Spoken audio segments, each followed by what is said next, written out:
Hello guys, welcome to my YouTube channel. My name is Suraj Saini और आज हम देखने वाले हैं class 9th half yearly exam paper जो आपका हुआ था 24-25 में। आज हम देखेंगे इसके 24-25 में किस तरह के क्वेश्चन आए थे। जो आपका एग्जाम होने वाला है 25 में, उसके लिए बहुत ज्यादा इम्पोर्टेंट रहने वाला है। इससे कुछ क्वेश्चन आपके उसमें भी आते हैं, तो आज हम इसका सॉल्यूशन देखेंगे।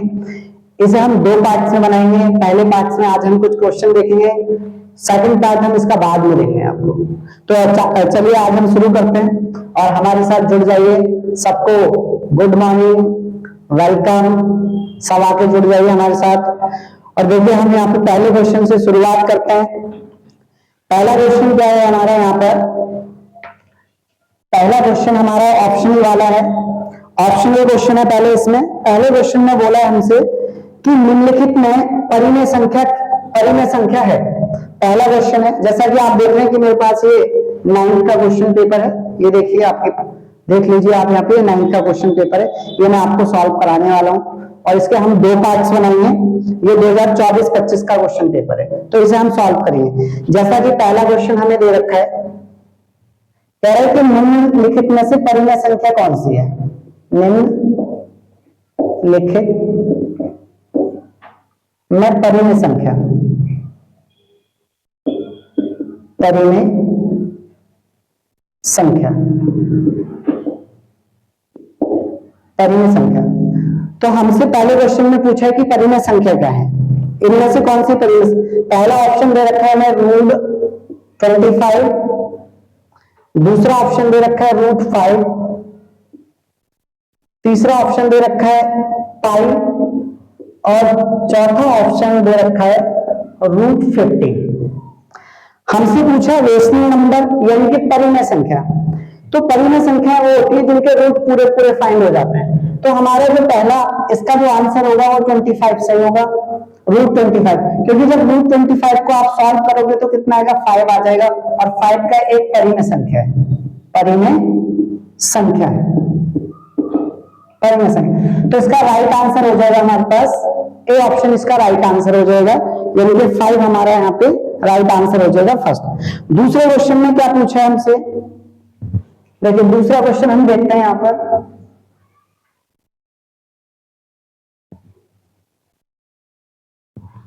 दूसरा क्वेश्चन है हमारा कि एक हमें क्वेश्चन दे रखा है, दूसरा ये सेकंड क्वेश्चन है इसका, 2 की पावर 2/3 इंटू 2 की पावर 1/3। इसे हमें सॉल्व करना है कि इसका मान क्या आएगा। हम इसे सॉल्व करेंगे तो देखिए, जब हम इसे सॉल्व करेंगे तो हमारे पास इसका आंसर किस तरह से हम सॉल्व करेंगे। जब ये हमारे पास पावर है और ये बेस है, जब बेस सेम है तो पावर क्या होती है? ऐड हो जाती है। पावर ऐड हो जाती है तो ये आ जाएगा 2 की पावर 2/3 प्लस 1/3। इसे आप ऐड कर लेंगे और जब आप सॉल्व करेंगे यहाँ पर तो कितना आ जाएगा? 2 की पावर, इसका एलसीएम कितना आएगा? 3 आएगा और ये आ जाएगा 2 प्लस 1 इक्वल टू 2 की पावर 3/3, दैट इज हो जाएगा 1। इसका आंसर आएगा 2 की पावर 1 और 2 की पावर 1 का मतलब होता है हमारे पास कितना? ये आ जाएगा 2। ये हमारे पास इसका आंसर होगा। तो ये एक ऑप्शन है हमारे पास, तो इसका राइट आंसर कितना हो जाएगा? 2 हो जाएगा। बाकी आप यहाँ से मेरे यूट्यूब चैनल से पेपर भी आप चेक कर सकते हैं, वरना पेपर सबके पास होता ही है, तो इसलिए मैं क्वेश्चन नहीं लिख रहा हूं यहाँ पे, सीधे डायरेक्टली हम क्वेश्चन करते हैं। अगला क्वेश्चन क्या बोला है हमसे? अगला क्वेश्चन है, तीसरा क्वेश्चन है कि किसी रैखिक बहुपद की घात होती है। देखिए रैखिक बहुपद क्या होता है? रैखिक बहुपद ऐसे बहुपद होते हैं जिनकी पावर 1 होती है। तो हमसे पूछा है कि रैखिक बहुपद की घात कितनी होगी। रैखिक बहुपद की घात, रैखिक बहुपद की घात, बहुपद की घात। तो रैखिक बहुपद की जो घात होती है वो 1 होती है। इसका आंसर आ जाएगा, राइट आंसर होगा इसका 1। तो रैखिक बहुपद की घात 1 होती है ऑलवेज। अब हम अगला क्वेश्चन देखते हैं यहां पर।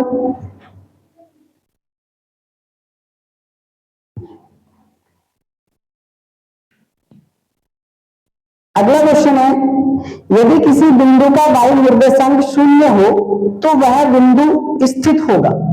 वह बिंदु कहां पर स्थित होगा, हमसे ये पूछा है।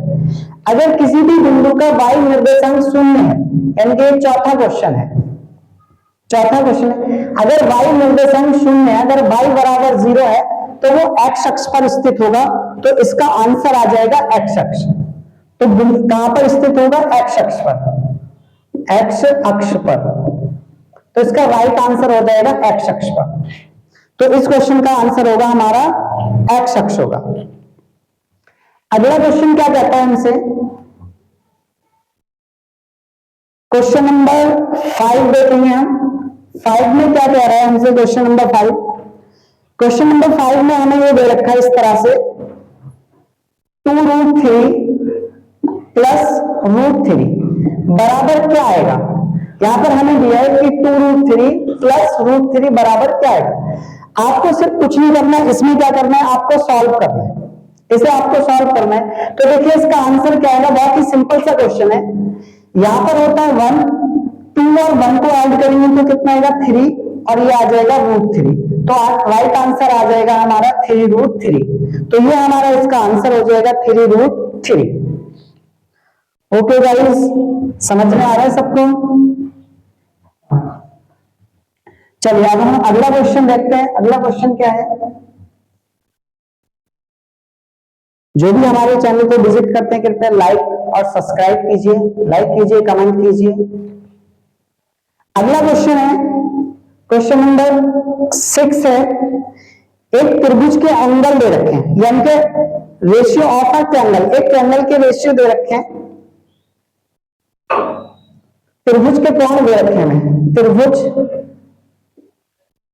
त्रिभुज के कोण, त्रिभुज के कोण का जो रेशियो दे रखा है, कोण का अनुपात, त्रिभुज के कोण का अनुपात, अनुपात हमें कुछ इस तरह से दे रखा है, 2:3:4, 2:3:4। हमसे पूछा है कि त्रिभुज का सबसे छोटा कोण क्या होगा। सबसे छोटा कोण हमसे यहां पर पूछा है। सबसे पहले हम क्या करेंगे, जो हमें ये दे रखे हैं हम इसे लैग कर लेंगे। तो 2 को हम इस तरह से लैग कर लेंगे 2x, और 3 को हम यहाँ पर ये मान लेंगे, हम यहाँ पर माना, और 2 को हमने कर लिया, 3 को हमने कर लिया 3x, और 4 को हमने कर लिया 4x। अब हम जानते हैं कि किसी भी त्रिभुज के जो तीनों कोणों का जो योग होता है, यानी कि तीनों एंगल का जो सम होता है, वो होता है 180। तो हमारे पास 2x, 3x और 4x, इसे किस तरह से करेंगे, 2x plus 3x plus 4x equal to आ जाएगा 180। यहां पर हो जाएगा, तीनों का जो सम होगा वो 180 होगा। हम इन्हें ऐड कर लेंगे, 2, 3, 5 और 4 कितना हो जाएगा 9x इक्वल टू आएगा 180। यहां पर 9 से इसे डिवाइड करेंगे तो 9 2 जो हो जाएगा 18, दैट इज x की वैल्यू आएगी हमारे पास 20। x का जो मान आ चुका है वो 20 आ चुका है। अब हमसे पूछा है इसमें सबसे छोटा कोण कौन सा होगा। तो देखिए जिसका अनुपात जितना छोटा होता है वो उतना ही, उस कोण का मान उतना ही कम होता है। तो सबसे छोटा हमारे पास होगा, यहां पर x का मान रख दीजिए 2 मल्टीप्लाई, ये हो जाएगा 40, और यहां पर रखेंगे 3 मल्टीप्लाई 20, ये हो जाएगा 60, और ये मल्टीप्लाई हो जाएगा 4 मल्टीप्लाई, ये हो जाएगा 80। तो यहां पर सबसे छोटा एंगल कौन सा आएगा, तो सबसे छोटा एंगल आ जाएगा हमारा 40 डिग्री। ये हमारा राइट आंसर हो जाएगा। तो सबसे छोटा एंगल आएगा हमारा 40 डिग्री। आई होप कि आपको समझ में आ रहा होगा। हम इसे पूरे पेपर को 2 पार्ट में सॉल्व करेंगे। अगर आपको पहला पार्ट पसंद आता है तो प्लीज लाइक कीजिए, सब्सक्राइब कीजिए और शेयर कीजिए, अपने दोस्तों को भी पहुंचाइए। ये आपके एग्जाम के पॉइंट ऑफ व्यू से बहुत इंपॉर्टेंट पेपर है। अगला क्वेश्चन देखते हैं। अगला क्वेश्चन है हमारे पास, क्वेश्चन नंबर 7 आता है। क्वेश्चन नंबर 7 है, x equal to 5 and y equal to 2। हमें कुछ वैल्यू दे रखी है, x इक्वल टू 5 है और y इक्वल टू 2 है। हमसे बोला है, हमें 4 ऑप्शन दे रखे हैं। एक ऑप्शन दे रखा है x plus 2y equal to 7, दूसरा है 2x plus Y equal to 12, तीसरा है 2x plus Y equal to 7, चौथा है हमारे पास x plus 2y equal to 12। हमसे बोला है कि जो x बराबर 5 और y बराबर 2 है, ये किसके हल है? ये किसके हल है? हमें देखना है कि x बराबर 5 और x बराबर 5 और y बराबर 2 यहां पर किसके हल है। तो देखिए, हम x और y का मान यहां पर रखेंगे। जब हम x और y का मान यहां पर रखेंगे तो x इक्वल टू आएगा 5 और प्लस y की वैल्यू 2 रखेंगे तो कितना हो जाएगा 4, और ये हो जाएगा हमारे पास 9 इक्वल टू 7। क्या ये दोनों इक्वल आ रहे हैं? ये इक्वल नहीं आ रहे हैं, इसका मतलब ये इसका हल नहीं है, ये इसका सॉल्यूशन नहीं है। हम दूसरे वाले को चेक करते हैं। x इक्वल टू आ जाएगा हमारे पास कितना 5, तो 2 multiply 5 plus y equal to 2 equal to 12। 5 2 जा कितना हो जाएगा 10, 10 प्लस 2 इक्वल टू 12 हो जाएगा, ये 12 इक्वल टू 12। तो यहाँ पर देखो दोनों बराबर आ गए, यानी कि ये इसका क्या हो जाएगा सॉल्यूशन हो जाएगा।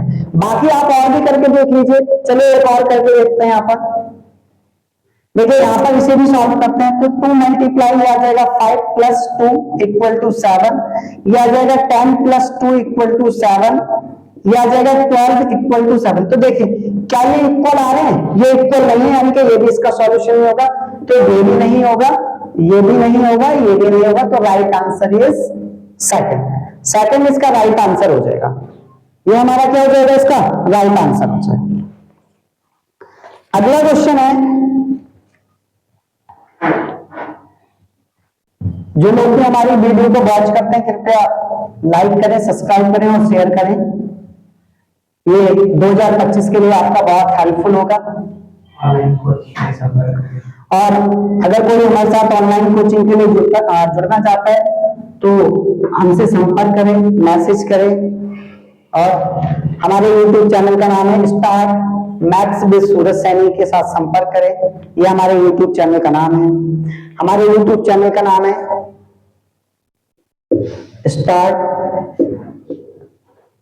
मैथ्स विद सूरज सैनी। यह हमारे YouTube चैनल का नाम है। आप हमें इस पे इस YouTube चैनल पे हमारे जुड़ सकते हैं आप। यह हमारे YouTube चैनल का नाम है और नीचे हमारा लिंक रहता है YouTube चैनल का, आप उस पर भी क्लिक करके जुड़ सकते हैं। अगला क्वेश्चन देखते हैं हम। अगला क्वेश्चन है, देखिए ये एक अजीब सा क्वेश्चन था जो कि शायद मैथ की किसी भी बुक में नहीं लिखा है। क्वेश्चन था, अथर्ववेद में दिए श्री यंत्र में एक दूसरे के साथ जुड़े अंतर्निहित समद्विबाहु त्रिभुजों की संख्या है। यह हमारी मैथ की बुक में कहीं भी क्वेश्चन नहीं है। चलो मैं आपको इसका आंसर बताता हूं कि इसका आंसर क्या होगा। अथर्ववेद में दिए श्री यंत्र में एक दूसरे के साथ जुड़े अंतर्निहित समद्विबाहु त्रिभुजों की संख्या बतानी। तो देखिए, अथर्ववेद में जो अंतर्निहित समद्विबाहु त्रिभुजों की संख्या होती है। अगला क्वेश्चन ये हमारा क्वेश्चन नंबर है। तो देखिए, ये हमारा क्वेश्चन नंबर है। देखिए 8वां क्वेश्चन नंबर है ये।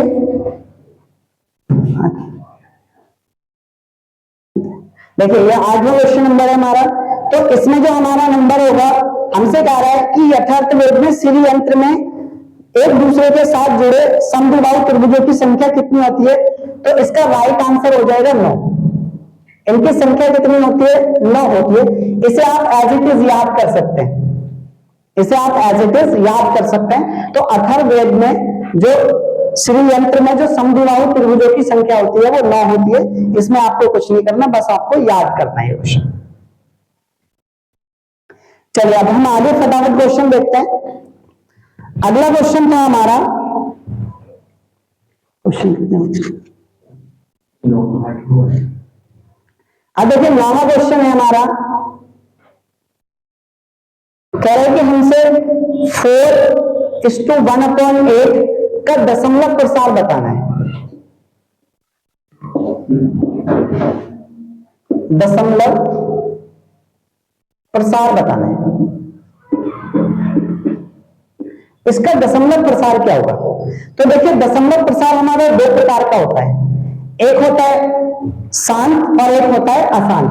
तो हम इसे चेक करेंगे, हम कैसे इसका दशमलव प्रसार हम यहाँ पर देखेंगे। तो सबसे पहले हम इसे सॉल्व कर लेंगे। जब सॉल्व करेंगे तो 8 4 का हो जाएगा 32 + 1/8 हो जाएगा, ये हो जाएगा 33/8। हम इसे डिवाइड कर लेंगे, 8 से डिवाइड करेंगे। तो 8 से डिवाइड करेंगे तो देखिए, जब हम यहाँ पे डिवाइड करेंगे, इसे अलग डिवाइड कर लेते हैं 33 को, तो कितना आएगा हमारे पास? 8 4 जा 33 को डिवाइड करना, सॉरी 8 4 जाएगा 32 कितना, सॉरी रिमाइंडर रह जाएगा 1। पॉइंट लगाएंगे हम यहाँ पे और 0 ऐड कर लेंगे, 0 ऐड करेंगे, 8 1 जा कितना हो जाएगा? 8 हो जाएगा, फिर 2 आ जाएगा, फिर 0 ऐड करेंगे, 8 2 जा 16 हो जाएगा, 4 बचेगा, फिर 0 ऐड कर लेंगे और 8 5 जा हो जाएगा 40। तो हमारा यहाँ पे कितना आ चुका है? 4.125। तो यानी कि ये हमारा क्या है? ये दशमलव, ये भाग जाते जाते हमारा रुक चुका है, तो इसका दशमलव प्रसार होगा शांत। तो इसका दशमलव प्रसार कैसा हो जाएगा? शांत हो जाएगा। अगला क्वेश्चन देखते हैं। अगला क्वेश्चन है हमारे पास, क्वेश्चन नंबर 10 है, x - 1 3x - 4 में x² का गुणांक बताइए। x² का गुणांक, आपको इसमें x² का गुणांक बताना है। तो देखिए, सबसे पहले तो हम क्या करेंगे, इसे सॉल्व करेंगे, क्योंकि ये पूरी तरह से सॉल्व नहीं है, तो हम पहले इसे ठीक से सॉल्व करेंगे। तो सॉल्व कर, पहले हम इसकी मल्टीप्लाई करेंगे, x की मल्टीप्लाई इसमें करेंगे तो हो जाएगा 3x², इसकी मल्टीप्लाई यहां करेंगे तो हो जाएगा 4x, फिर 1 की मल्टीप्लाई करेंगे -3x, -1 की मल्टीप्लाई 4 से करेंगे तो हो जाएगा +4, ये हो जाएगा 3x² - 7x + 4। हमसे पूछा x² का गुणांक, x² का गुणांक। तो x² का, जो भी x² के आगे टर्म होती है उसे हम x² का गुणांक कहते हैं। तो इसका राइट आंसर हो जाएगा हमारे पास 3। आई होप ये क्वेश्चन आपको समझ में आया होगा। तो हमने आज यहाँ पर 10 क्वेश्चन किए।